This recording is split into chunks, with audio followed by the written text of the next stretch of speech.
Hi అండి, welcome to my channel. ఈరోజు recipe వచ్చేసి గుత్తి వంకాయ రెసిపీ అండి. ఎక్కువగా మసాలాలను యూస్ చేయకుండా నా స్టైల్లో గుత్తి వంకాయ కర్రీ ఎలా చేయాలో చూపిస్తాను. గుత్తి వంకాయలను కట్ చేసుకొని కొద్దిగా సాల్ట్ వేసుకొని ఇలా వాటర్లో 2 minutes నానబెట్టుకోవాలండి. మసాలా ప్రిపరేషన్ కోసం ధనియాలు, జీలకర్ర, నువ్వులు, సాజీరా, చెక్క, లవంగాలు, అలాగే పల్లీలు ఇవన్నిటిని కలిపి పౌడర్ చేసుకోవాలండి. అందుకోసం కడాయి పెట్టేసుకొని లో ఫ్లేమ్లో వీటన్నిటిని వేయించుకోవాలి. మరి ఎక్కువగా వేగించుకోవాల్సిన అవసరం లేదండి, కొద్దిగా వేగితే సరిపోతుంది. వేగిపోయాయండి. ఇప్పుడు వీటిని తీసేసుకోవాలి. పల్లీలను సపరేట్ చేసి ఇలా పొట్టు తీసేసుకోవాలండి.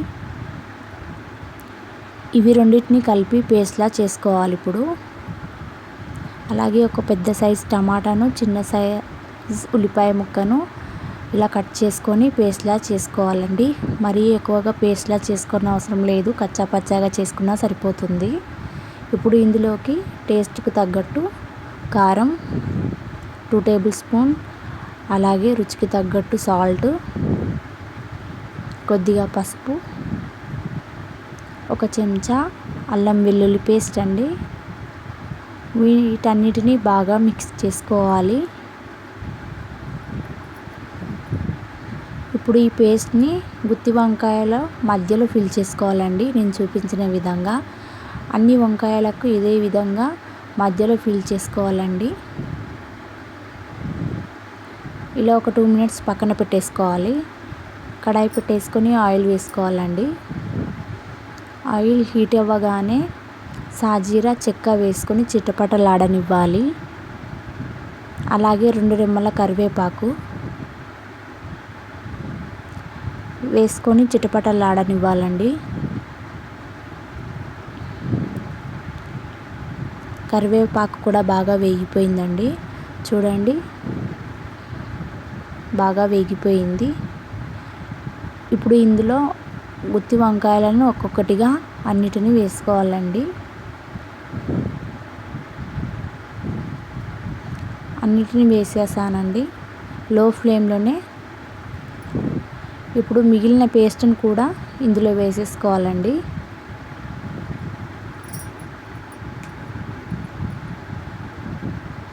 ఇప్పుడు మూత పెట్టేసుకొని ఒక 2 minutes ఆయిల్లోనే కుక్ చేసుకోవాలి. ఇప్పుడు చూద్దాం, సగం వరకు కుక్ అయిపోయాయండి. ఒకసారి కలుపుకోవాలి బాగా. మరీ ఎక్కువ కలుపుకోకూడదండి, మసాలా మొత్తం సపరేట్ అవుతుంది. ఇప్పుడు ఇందులోకి కొద్దిగా వాటర్ యాడ్ చేస్తున్నాను.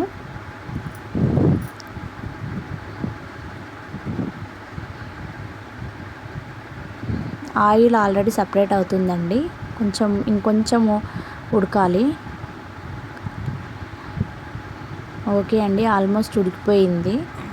ఇప్పుడు కొద్దిగా ధనియాల పౌడర్ వేసుకోవాలండి. అలాగే కొత్తిమీరను కూడా వేసుకోవాలి. మరి ఒక్కసారి కలుపుకోవాలండి అంతా.